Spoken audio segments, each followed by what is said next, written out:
நாட்டாமைங்கிற ஒரு படம் எனக்கு வந்த படம். அது வந்து எனக்கு பொருத்தமாக இருக்காது, அது சரத்குமார் பண்ணால் நல்லா இருக்கும்னு நான் நினச்சேன். அதே மாதிரி சேது வந்த நேரத்தில் அந்த காசின்னு ஒரு படம் வந்து எனக்கு வந்த படம்.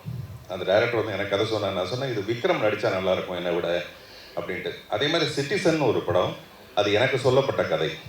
ஆனால் அப்போது என்னுடைய சம்பளம் இல்லை வேறு ஏதோ டேட்ஸ் ஒத்து வரலைங்கிறதுக்காக நான் சொன்னேன், அஜித் பண்ணால் நல்லாயிருக்கும் அப்படின்னு சொன்னேன். இதெல்லாம் யாருக்கும் வெளியில் தெரியாத நிறைய செய்திகள்.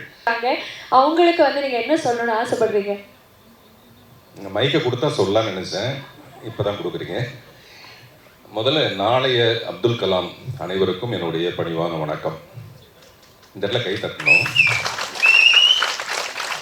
இந்த கைத்தட்டல் எனக்கு இல்லை, இந்த நாளைய அப்துல் கலாம்ங்கிற ஒரு கனவு இருக்குது பார்த்தீங்களா, அந்த கனவை மிஸ்டர் ரமேஷ் மூலமாகவும் ஆர்ஏவி மூலமாகவும் இந்த மேடையில் ஆக்சுவலாக நான் அவர் என்னை சந்திக்க வரும்போது அவரை நல்லா நான் வாட்ச் பண்ணிகிட்டே இருந்தேன்.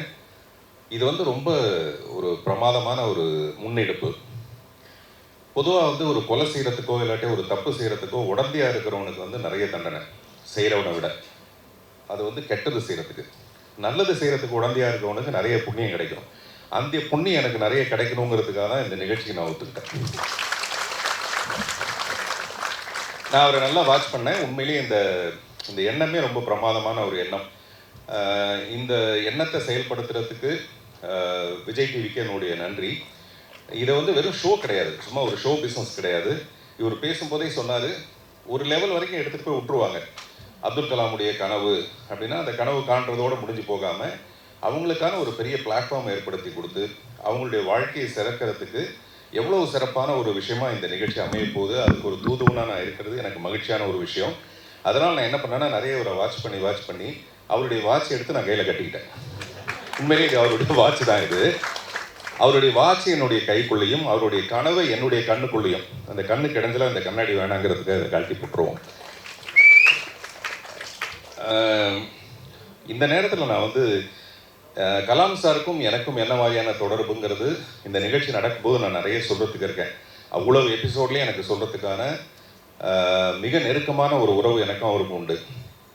பட் இந்த இடத்துல வந்து நடிகர் என்னுடைய நண்பர் விவேக்கை வந்து நான் மிஸ் பண்ணுறேன். அதை நான் வந்து பதிவுபடுத்தணும்னு நினைக்கிறேன் பத்திரிகை மற்றும் மற்ற ஊடக நண்பர்களுக்கு.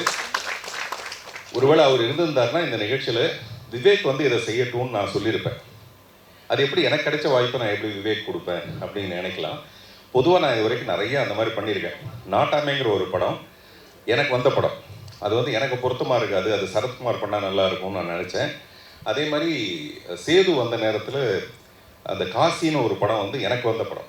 அந்த டைரக்டர் வந்து எனக்கு கதை சொன்னார். நான் சொன்னேன், இது விக்ரம் நடித்தா நல்லாயிருக்கும் என்னை விட அப்படின்ட்டு. அதே மாதிரி சிட்டிசன் ஒரு படம், அது எனக்கு சொல்லப்பட்ட கதை.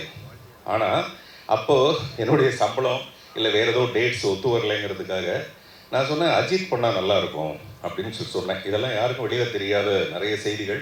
பத்திரிகைக்கு வந்து ஏதோ ஒரு இன்ட்ரெஸ்டிங்கான விஷயத்தோடு ஆரம்பிக்கலாமே அப்படிங்கிறதுக்காக. அந்த மாதிரி இந்த நிகழ்ச்சிக்கு வந்து விவேக் இருந்திருந்தாருன்னா டெஃபினட்டாக விவேக்கை கொண்டு வந்து ஒரு மரம் நட சொல்லி ஒரு நல்ல எண்ணங்களோட இந்த நிகழ்ச்சியை வந்து விவேக்கை வச்சு பண்ணியிருக்கலாம். நானே வந்து ஆரியவிக்கிட்ட சொல்லியிருப்பேன். அந்த மாதிரி அவர் இல்லை, பட் அந்த இடத்த பூர்த்தி செய்கிற விதமாக நானே இங்கேருந்து இந்த நிகழ்ச்சியை செய்கிறது வந்து ரொம்ப பெருமை. இந்த நிகழ்ச்சின்றது வந்து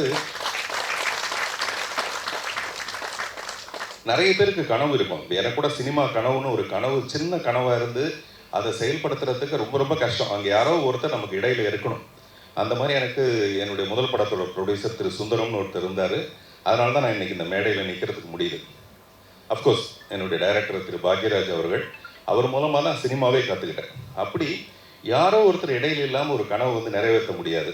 அந்த இடைப்பட்ட ஒரு மனிதராக இடைத்தரகராக நம்ம நண்பர் ஆர்யாவி இருக்கிறது எனக்கு ரொம்ப மகிழ்ச்சியான ஒரு விஷயம். இதுக்கு மேலே நீங்கள் ஏதாவது கேள்வி ரெடி பண்ணி வச்சுருக்கீங்களா? பேப்பர் வச்சுருக்கீங்க? இன்னொரு மைக் கொடுங்களேன். இதில் என்ன கஞ்சத்தனம் சார்? கேள்விகள் நிறையா இருக்குது, பட் அதெல்லாம் எபிசோட்ஸில் பேசுறதுக்காக நான் வெயிட் பண்ணிட்டு இருக்கேன். அப்போ ஷோக்குள்ளே போகிறதுக்கு முன்னாடி இன்னொரு நபரை நீங்கள் ஆர்டர் பண்ணணும்னு ஆசைப்படுறேன் சார். கூப்பிடலாமா? First joining is well. Thank you. இந்த நல்ல எண்ணத்துக்கு பால் வார்த்ததுக்கு நன்றி. அதுக்கு தான் அந்த ஃபைனல் பார்ட்டிபென்ட்ஸ் டச் வந்து மேண்டட்ரி அப்படின்னு சொல்கிறது. இது எல்லாமே வந்து ஒருத்தர் இல்லைன்னா இது இந்த கனவு வந்து நிஜமாக இருக்காது. I want to mention him because actually he's not here today. My very close friend and my buddy, Mr. Ramesh. அவர் இல்லைன்னா this whole thing இதுக்கு மேலே போயிருக்காது. அப்படியே கான்செப்டும் நின்று இருக்கும். ஸோ கான்செப்ட்லேருந்து ரியாலிட்டி ஆக்குனதுக்கு ரமேஷ்க்கு வந்து I can never be thankful enough. So thanks a lot, brother, my friend.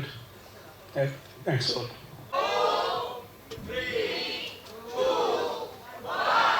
And we request our guests along with the founder to kindly unveil the mascot for us. Mr.